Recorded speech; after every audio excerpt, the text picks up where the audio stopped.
Allez, retour sur le plateau de CQFD. On est toujours avec le ministre des Outre-mer, Sébastien Lecornu. On va enchaîner de suite, si vous êtes d'accord, avec ces annonces qui ont été faites. Alors, on va y revenir sur la loi Mayotte, forcément. Il manque peut-être quelque chose d'important, c'est le timing, les dates. Quand est-ce que ça va se mettre en place? J'ai passé 3 jours à les préciser, donc mais ça me permet avec vous d'être plus clair. Je pense qu'il faut pas mentir aux gens parce que parfois il y a eu des inexactitudes dans le passé et ces quiproquos ont coûté très très cher. Donc avec beaucoup de clarté, il faut être très transparent. On a fêté les 10 ans de la départementalisation.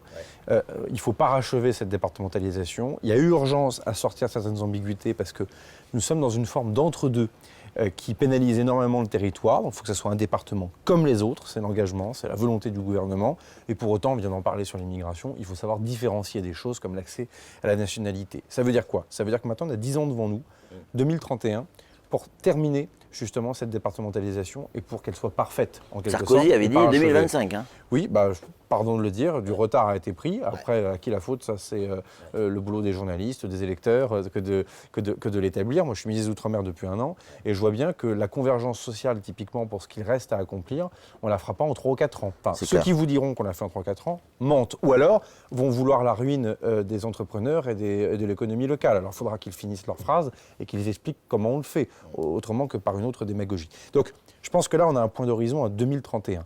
2031, il nous faut parachever et terminer cette départementalisation. Ça veut dire quoi? On va avoir justement une trajectoire entre maintenant et 2031. Il y a des choses d'ailleurs qu'on va prendre dès la fin de cette année. Regardez par exemple l'ordonnance sur les retraites. Elle est attendue, et c'est bien légitime, par celles et ceux qui ont travaillé, qui ont donc cotisé. Même au début du système de cotisation, c'était peut-être parfois symbolique. Peu importe, il y a un système de retraite qui est mis en place.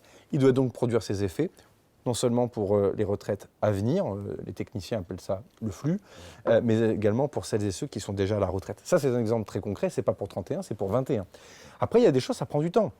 L'assurance chômage, l'assurance maladie, les questions liées au RSA, ça se reconnecte aussi aux finances du conseil départemental. Forcément. Pardon, mais ça se reconnecte aussi à la question de l'attractivité de l'archipel. C'est-à-dire que plus on avance à la convergence des droits sociaux, et c'est bien notre intention, je le redis, plus il faut aussi qu'on s'assure qu'on ne crée pas un appel d'air inutile. Et jusqu'à présent, ce qui a été fait, c'est on retient les droits sociaux des Français, des Mahoraises et des Mahorais, pour qu'on ne crée pas plus d'attractivité. Pardon, c'est pas la promesse initiale, c'est pas ça la République. Donc, c'est-à-dire quoi? On veut essayer de rendre Mayotte moins attractive? Non, oui, de ce point de vue, pour les Mahorais, pour les investisseurs, pour les gens de l'Hexagone, plus attractif. Pour celles et ceux qui veulent rentrer sur le territoire de manière irrégulière, moins attractif. En clair, on voit bien le projet de loi, comment il s'équilibre. Quand d'un côté, on durcit les accès à la nationalité, ça va dans ce sens-là. Quand on va continuer de mettre de l'argent et donner des moyens de procédure pour les maires et le préfet pour détruire de l'habitat insalubre et informel et illégal plus vite, ça participe bien à cela. Puis en même temps, on continue de donner des droits nouveaux à celles et ceux qui en ont le droit précisément, c'est-à-dire des citoyens de la République. C'est aussi simple que ça. Et ça, celles et ceux qui vous diront, et je vois bien comment des candidats à l'élection présidentielle prochainement pourront être tentés de faire la course à l'échalote en promettant tout et son contraire, mentiront aux Mahoraises et aux Mahorais. Il y a au moins 10 ans de boulot. Mais 10 ans de boulot, ça ne veut pas dire qu'on commence à avoir des effets en 28, 29, 30, 31. Ça veut dire qu'on commence dès maintenant. Il y a des choses qui prendront du temps. Dernier point, pardon de le dire, il faut aussi qu'il y ait un dialogue social de qualité. On ne peut pas, dans un département français, se retourner systématiquement vis-à-vis de l'État, ou même d'ailleurs vis-à-vis de la puissance publique, des élus locaux. Il faut aussi qu'on ait une forme de paritarisme, comme on dit si bien, qui émerge, un dialogue entre les organisations salariées, les organisations patronales, on les a rencontrées avec le ministre de l'Intérieur hier midi. Il faut aussi qu'on commence à avoir des discussions par branche. La manière dont on va travailler peut-être dans le BTP ne sera pas la même que dans le tourisme, qui ne sera pas la même dans l'agriculture. Oui, mais là, ça y est, on rentre dans le concret. Et c'est un peu comme les régimes, et je suis malheureusement bien placé pour le savoir, les premiers kilos sont les plus faciles à perdre, les derniers kilos sont les plus compliqués. C'est exactement ça. Là, on va rentrer dans le dur aussi, des derniers détails, mais ce sont les détails qui comptent parce qu'ils vont clairement changer la vie des gens. L'économie a besoin de se développer à Mayotte. Parlons, si vous êtes d'accord, du port. Et Dieu sait que c'est important, tout passe par le port. Le projet gazier, on en est où? On en a entendu beaucoup parler à un moment donné, et puis là, Alors, projet gazier, port et aéroport, si vous êtes d'accord. Ouais, ben, je suis d'accord. Projet gazier, le gouvernement de la République soutient ce projet. Malheureusement, vous n'êtes pas sans savoir les difficultés dramatiques que Mozambique connaît face à l'État islamique et sa filiale présente au Mozambique. Les services, évidemment, secrets français suivent cela de très près. Le groupe Total suit cela de très près. Le groupe Total a dû mettre en protection ses investissements et ses personnels. Mais au moment où je vous parle, le projet est toujours sur la table, mais on est incapable d'en donner, pour des raisons que tout le monde peut bien comprendre, j'imagine, le calendrier. Mais à la question, est-ce qu'on soutient ce projet, la réponse est évidemment oui. Le port et l'aéroport sont des questions absolument stratégiques, parce que dans un archipel, par définition, l'accès à la mer et l'accès à l'air sont absolument déterminantes pour toute forme de continuité territoriale pour les citoyens français, mais aussi en matière de fret ou en termes, évidemment, de développement économique. Moi, je souhaite que sur le dossier de la piste longue, on puisse continuer à non seulement affirmer le soutien, mais enfin surtout à démarrer les travaux. Je pense que d'ici fin 21, début 22, on pourra commencer de manière très opérationnelle les travaux. On a pris du temps et on n'a pas le temps de revenir dans les détails. Fin 2021, c'est dans quelques mois. Fin 2022, pardonnez-moi, avec des premières étapes administratives pour fin 2021. Mais si on raisonne en coup de pioche, pour être un peu concret et que ce soit visuel, fin 2022, pardonnez-moi, mais avec des rendez-vous administratifs importants à la fin de cette année.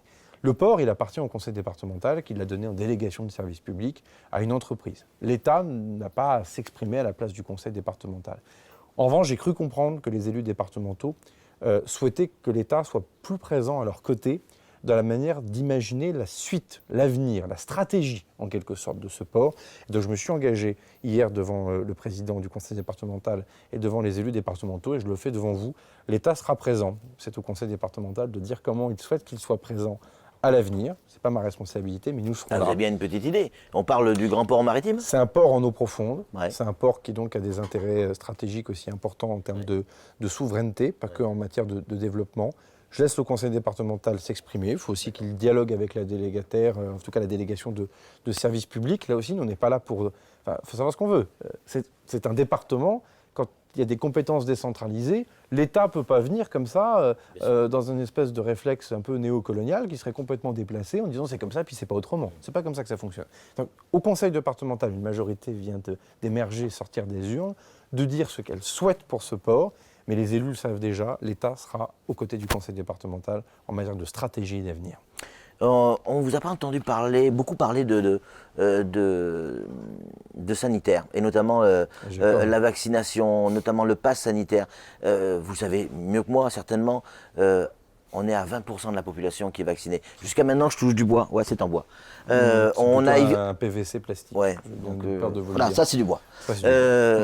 Plaisanterie à part, on a évité la quatrième vague. Avec 20%, il faut s'attendre au pire avec le retour. Bon, merci de la question, parce que j'ai senti que ce n'était pas un thème que spontanément on abordait depuis mon arrivée. Et je le dis comme je le pense.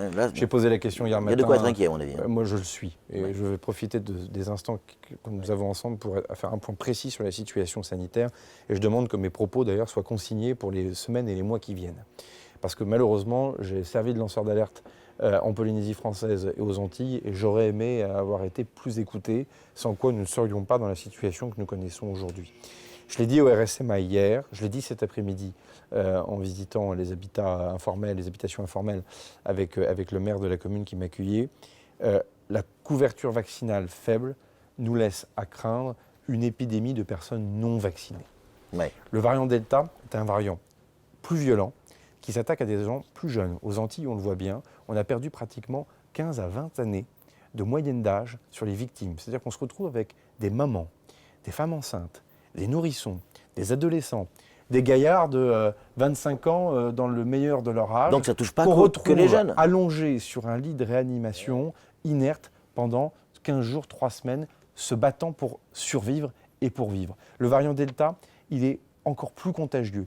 Malheureusement, le fait d'avoir eu le Covid auparavant, y compris dans la souche dite sud-africaine, que malheureusement on connaît bien ici, ne protège pas complètement. Ça veut dire qu'on va, de toutes les évidences, si la vaccination ne progresse pas sur le territoire, et je sais que Dominique Voynet, la patronne de l'Agence régionale de santé, se déploie et met de l'énergie sur cette affaire, on aura l'occasion demain d'en parler et de porter cette question devant le grand public sur la vaccination, mais on va tout droit vers une épidémie de personnes non vaccinées. Donc moi, je lance un appel solennel aussi à travers vous, et je vous en remercie. Il faut aller se faire vacciner, quel que soit son âge, quelle que soit sa condition. quel que soit son statut.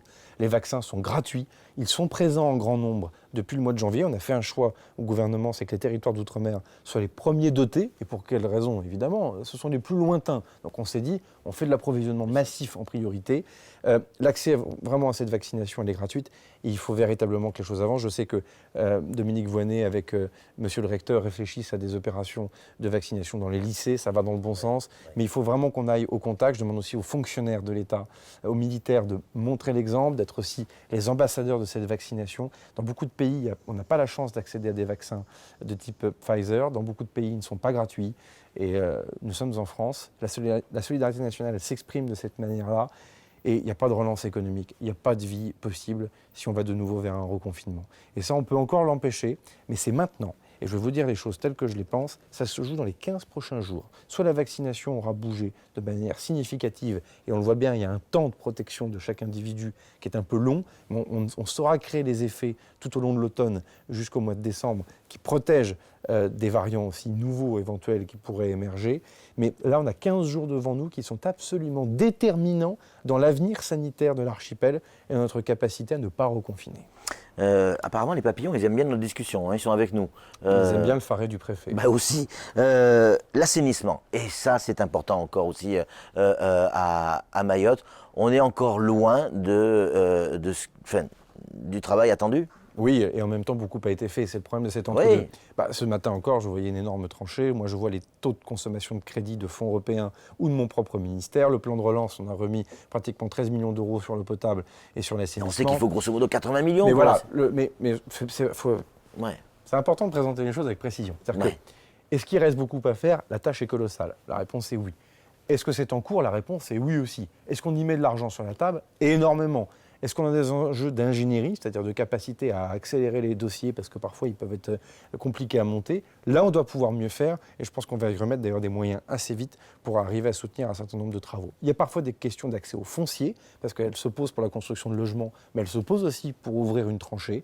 C'est autant de sujets que la loi Mayotte, on n'aura pas le temps d'y revenir, mais va traiter. En tout cas, l'engagement, il est massif. On ne peut pas parler de biodiversité, de protection de l'environnement tous les 4 matins si on ne règle pas la question de l'assainissement. Ça va de pair avec l'eau potable. Quand on ouvre une tranchée, qu'on met un tuyau pour les eaux claires, on doit en profiter pour mettre un tuyau pour les eaux grises ou pour les eaux noires. Il y a un enjeu majeur. Ce sont les élus locaux qui sont en première ligne, puisque c'est une compétence que l'État n'a plus depuis belle lurette. Et d'ailleurs, pour être précis, il ne l'a jamais eue, parce que ça, c'est véritablement une compétence communale. Elle a été déléguée pour l'eau potable, notamment à un syndicat, avec une nouvelle équipe, d'ailleurs, dans ce syndicat qui veut bien faire. Il y a un pacte sur l'eau qui est en cours de discussion. Moi, j'ai pris mes engagements. Je souhaite que les élus locaux puissent le signer désormais très vite. En tout cas, l'État s'est engagé. L'État s'engage sur une compétence qui n'est pas la sienne. Là aussi, je le redis, c'est important. Moi, je souhaite qu'on puisse signer très très vite ce pacte et avancer sur l'eau potable comme l'assainissement.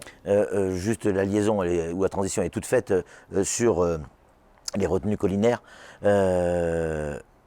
Tous les ans, alors un peu moins l'année dernière, mais depuis 5 ans, on manque d'eau à un moment donné. Pendant les saisons sèches, oui, bien oui, sûr. Vous ouvrez le robinet, il n'y a pas d'eau, monsieur le ministre.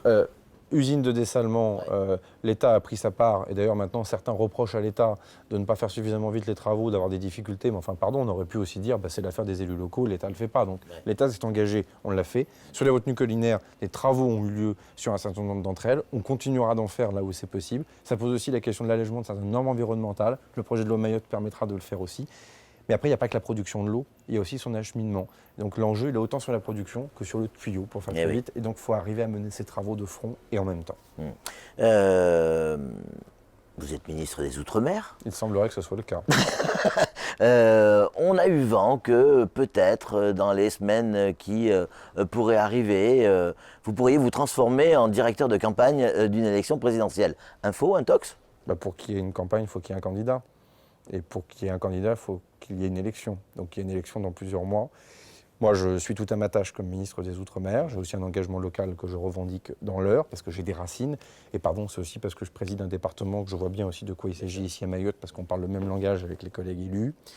Et moi, je n'ai pas vocation à me disperser dans tous les sens. Je suis ministre des Outre-mer, président de la République et président de la République. On a une crise sanitaire redoutable à gérer, et donc il n'est pas le temps de se consacrer à la campagne. Le moment venu, il y aura une campagne présidentielle. Je ne sais pas si Emmanuel Macron sera candidat. À titre personnel, je ferai tout pour qu'il soit en situation de l'être, parce que je considère qu'on n'a pas à rougir du bilan, y compris des crises que nous avons affrontées. Et d'ailleurs, je serais heureux, en tout cas, moi, de porter fièrement le bilan qu'Annick Girardin et moi-même avons pour les Outre-mer et peut-être singulièrement pour Mayotte, parce que beaucoup de gens parlent, je vois Mme Le Pen s'agiter sur les réseaux sociaux en parlant de Mayotte, prenant le territoire en otage. D'ailleurs, dans l'Hexagone, en disant, vous avez vu, à Mayotte, il se passe n'importe quoi. Puis après, ici, en disant, Mahoraise, Mahorais, on va vous protéger en mélangeant tout et son contraire, ça me met un peu en colère. Et je pense qu'on a une génération de décideurs. Vous avez entendu Gérald Darmanin, il est à peine plus âgé que moi. On est véritablement les politiques qui voulons avancer par la preuve. Un peu moins d'idéologie, un peu moins de gesticulation médiatique et du concret. Et du concret, c'est aussi la franchise de dire que tout ne se fait pas en un jour. En tout cas, moi, je porterai ce bilan parce qu'on peut être fier de ce qui a été fait sous ce quinquennat pour Mayotte. Donc ça veut dire que si jamais Emmanuel Macron devait être candidat... Je voterai pour lui, oui. Mais je pense que ce n'est pas un scoop. Pour l'instant, je crois qu'une... Mais vous ne ferez pas les deux en même temps? Non, mais je pense que les... Enfin, moi, je n'ai pas de langue de bois là-dessus. Ouais. J'ai une crise sanitaire en Martinique et en Guadeloupe qui est redoutable. En Polynésie française, c'est pareil. Les enjeux auxquels on est confronté ici, on l'a bien vu encore cet après-midi, sont très lourds. Je pense que les personnes qui nous regardent, à la fois qui aiment la politique, qui ont envie d'entendre des choses sur la campagne qui se prépare, sur qu'est-ce qui se passera ici ou là, je comprends qu'il y ait de l'attente, mais personne ne comprendrait qu'on soit autre part qu'à notre propre tâche de ministre. En tout cas, le boulot est là, on est courageux, on ne ménage pas notre peine, une fois de plus, on ne demande pas à être ni félicité ni plaint, mais voilà, en revanche, le moment venu, il y aura quoi qu'il arrive, candidat ou pas, il y aura un bilan à faire. Et ça, pour le coup, moi, je souhaite présenter à la nation française un bilan digne et ambitieux de ce que nous avons fait collectivement pour nos territoires d'outre-mer qui le méritent et qui sont la fierté de la France. Il nous reste une poignée de secondes. S'il y avait un moment, une image, un instant que vous retiendrez de ce voyage officiel, ce serait lequel? La Marseillaise de ces jeunes enfants devant le poste. En français ou en mahorais? Les deux. Ah ouais. Les deux. Que d'émotion là-dessus. Hein. Là, vous savez, c'est ces moments où pas besoin de parler, quoi. Ouais. Le truc vient tout seul. Il fait grand soleil. Et vous voyez tout un village, toute une commune qui s'est préparée à un moment de communion avec la République et dans lequel on arbore le drapeau tricolore, pas par un patriotisme. Ça vous a touché, ça hein? Énormément. Ouais. Mais, j'allais vous le dire, c'est pas un patriotisme désuet. Il y a quelque chose d'avenir, en fait, là-dedans. C'est que, vous voyez, toute l'interview que nous avons eue avec mon collègue ministre et avec vous, on a tous ces sujets qui peuvent fâcher ou qui créent de l'attente. C'est bien normal, votre métier, c'est de me poser la question. Mon métier, moi, c'est d'y répondre, mais il y a aussi beaucoup de choses qui nous rassemblent.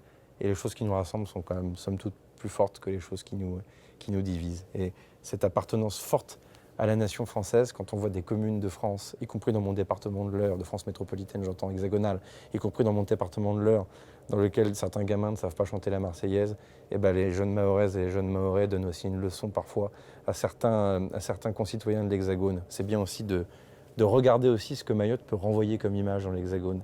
Je pense que c'est un bon sujet. Monsieur le ministre, merci beaucoup d'avoir une nouvelle fois répondu clairement à toutes nos questions. C'est normal. Sans langue de bois. Jamais 203, hein, il y en aura forcément une troisième. À votre dispo. Avant l'élection. Avant, pendant, après.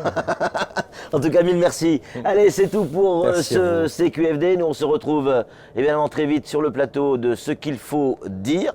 Mais ça sera la prochaine fois. Salut.